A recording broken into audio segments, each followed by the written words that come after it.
Hello future supervisors. कैसे हो आप सब? उम्मीद कर रही हूँ अच्छे होंगे। और आप सबका स्वागत है मेरे चैनल सीजी संसार में। आज हम एक नए अधिनियम को पढ़ेंगे जिसका नाम है छत्तीसगढ़ टोनी प्रताड़ना निवारण अधिनियम 2005। ये छत्तीसगढ़ सरकार ने स्पेशल छत्तीसगढ़ के लिए पारित किया है, इसलिए इसका नाम है छत्तीसगढ़ टोनी प्रताड़ना निवारण अधिनियम 2005। और ये कब लागू हुआ था? ये लागू हुआ था 30 सितंबर 2005 को। 30 सितंबर 2005 ये डेट हमको याद रखना है। ये डेट डायरेक्ट एग्जाम में पूछ लिया जाता है कि कौन से डेट से ये अधिनियम लागू हुआ था। जो तो छत्तीसगढ़ टोनी प्रताड़ना निवारण अधिनियम है वो कब से लागू हुआ था? 30 सितंबर 2005 से लागू हुआ था। हम देखते हैं धारा एक बात करता है संक्षिप्त नाम, विस्तार और प्रारंभ के बारे में। तो इसका संक्षिप्त शीर्षक या संक्षिप्त नाम क्या है?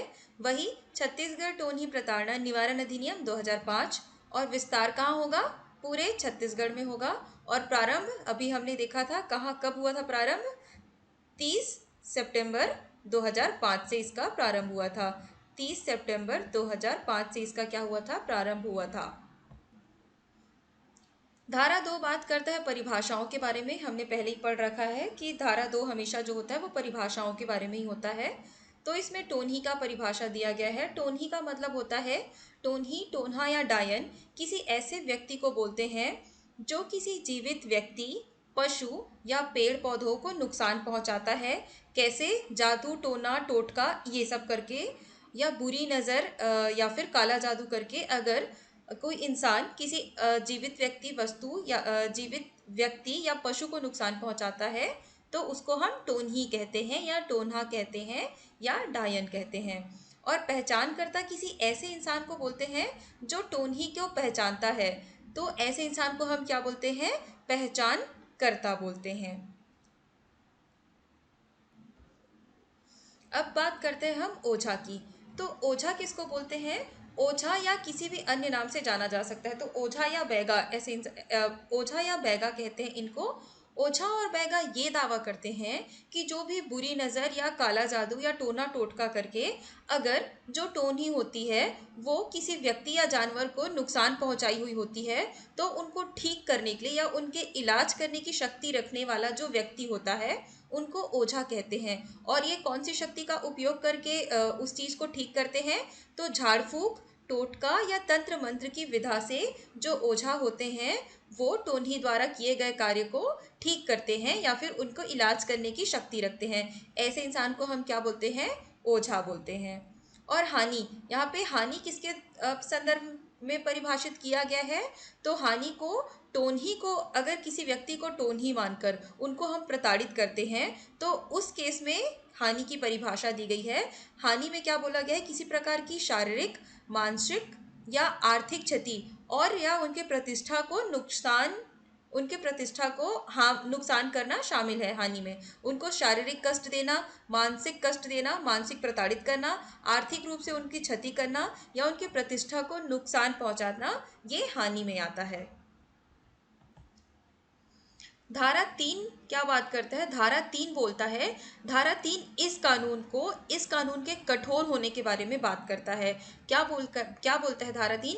कि ये जो धारा है वो किसी भी हाल में अल्पीकरण नहीं होगा। इसका मतलब ये अपने पूर्ण रूप में ही लगाया जाएगा। इसका अल्पीकरण नहीं होगा। ये अपने पूर्ण रूप में ही लगाया जाएगा। इसका अल्पीकरण नहीं होगा। इस अधिनियम का प्रावधान उस समय लागू किसी भी अन्य कानून के अतिरिक्त होगा, न कि अल्पीकरण में होगा। इसका मतलब कि पूर्ण रूप में तो ये वाला कानून होगा प्लस कोई और अधिनियम लगा हो तो उस अधिनियम के साथ साथ ये लगेगा। मतलब इस अधिनियम का कोई अल्पीकरण नहीं होगा, ये बात कर रहा है धारा 3। धारा 3 इसका मतलब बात कर रहा है कि टोन्ही प्रताड़ना निवारण अधिनियम का कठोर होना, उसका अल्पीकरण न होना के बारे में बात करता है। और धारा 4 बात करता है कि अगर कोई इंसान किसी इंसान को टोन्ही के रूप में पहचान कर रहा है तो पहचानकर्ता के सजा के प्रावधान के बारे में कौन सा धारा बात करता है? धारा 4 बात करता है।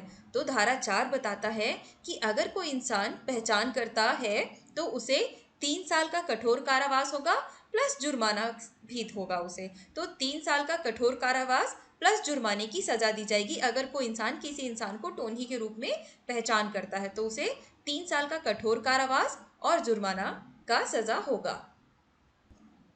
अब धारा 5 क्या बात करता है?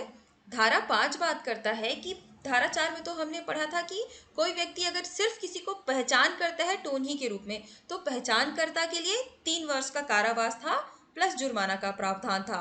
पर अगर कोई इंसान किसी व्यक्ति को टोन्ही के रूप में पहचानता है और उसे शारीरिक या मानसिक रूप से प्रताड़ित करता है या नुकसान पहुंचाता है, तो उस केस में 5 वर्ष का कठिन कारावास प्लस जुर्माने से दंडित किया जा सकता है।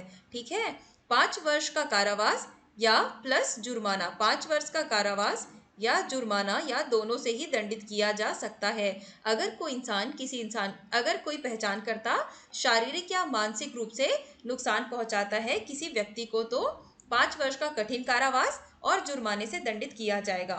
धारा 6 बात करता है अगर कोई इंसान स्वयं ये दावा करता है कि मैं ओझा हूँ या मैं बैगा हूँ, तो उस केस में उनके लिए भी कठोर कारावास का प्रावधान है जिसे 5 साल तक का है और जुर्माना भी है।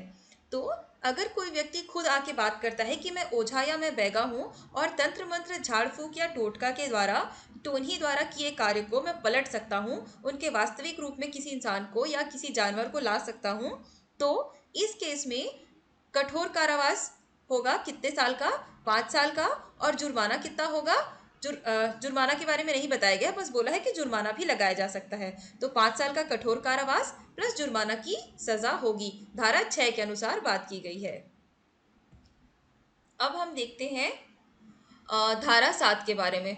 तो धारा 7 में क्या बात करता है? अगर कोई इंसान स्वयं ये अपने आप को सिद्ध करता है या घोषित करता है कि मैं टोन्ही डायन कि मैं या तो टोन्ही हूँ या तो टोन्हा हूँ या तो डायन हूँ, तो उस केस में कितने वर्ष का सजा का प्रावधान है? 1 वर्ष तक का सजा का प्रावधान है और उसके साथ साथ जुर्माना का भी प्रावधान है। ये धारा 7 बात करता है कि किसी व्यक्ति पर काला जादू, बुरी नजर या किसी अन्य रीति से पशु अथवा जीवित वस्तुओं को क्षति पहुंचाने का दावा करता है या ऐसा प्रचार करता है, तो उसके लिए कितना? 1 वर्ष का कठोर कारावास और साथ में जुर्माना का प्रावधान है।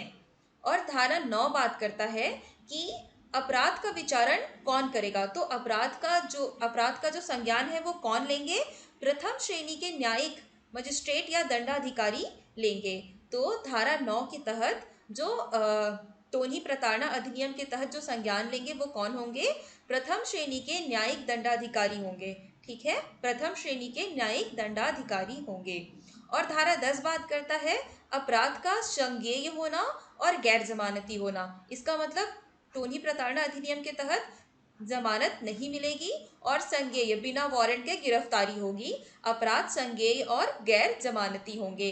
कौन बात करता है? धारा 10 बात करता है। धारा 11 बात करता है कि कौन से इंसानों पर ये नहीं लागू होगा, मतलब किन व्यक्तियों पर ये नहीं लागू होगा। तो धारा 11 के अनुसार 18 वर्ष से कम उम्र के व्यक्तियों पर यह टोन्ही प्रताड़ना अधिनियम जो है वो लागू नहीं होगा। तो 18 वर्ष से कम उम्र के व्यक्तियों पर टोन्ही प्रताड़ना अधिनियम लागू नहीं होगा। ये कौन सा धारा बात करता है? धारा 11 बात करता है। और धारा 13 में मुआवजे का आदेश। तो मुआवजे का आदेश अदालत फैसला सुनाते समय वसूले गए जुर्माने की पूरी राशि या उसका हिस्सा पीड़ित को मुआवजे के रूप में देने का आदेश देगी। कौन आदेश देंगे? अदालत आदेश देंगे। जो जुर्माना के तहत जो वसूली गई राशि होगी उसका या तो पूरा ही पूरा पीड़ित को दे देंगे या कुछ उसका आंशिक रूप, मतलब कुछ उसका अंश दे देंगे पीड़ित को मुआवजे के रूप में। ये बात करता है धारा 13। और धारा 15 बात करता है। धारा 15 बात करता है कि सद्भावना पूर्वक की गई कार्यवाही का संरक्षण। तो कार्यवाही कौन करता है? या तो राज्य सरकार करेगा, राज्य सरकार या फिर राज्य सरकार की किसी अधिकारी या किसी भी ऐसे व्यक्ति जिनको उस कार्य के लिए चुना गया हो, वो ये कार्य करेंगे। तो अगर कोई इंसान समाज की भलाई के लिए ये कार्य करता है तो उनके खिलाफ किसी भी प्रकार का कोई विधिक कार्यवाही नहीं किया जाएगा। ये बात करता है धारा 15। तो धारा 15 क्या बात करता है? सद्भावना पूर्वक की गई कार्यवाही का संरक्षण। तो कार्यवाही कौन करते हैं? राज्य सरकार या राज्य सरकार के अधिकारी या कोई कर्मचारी करता है।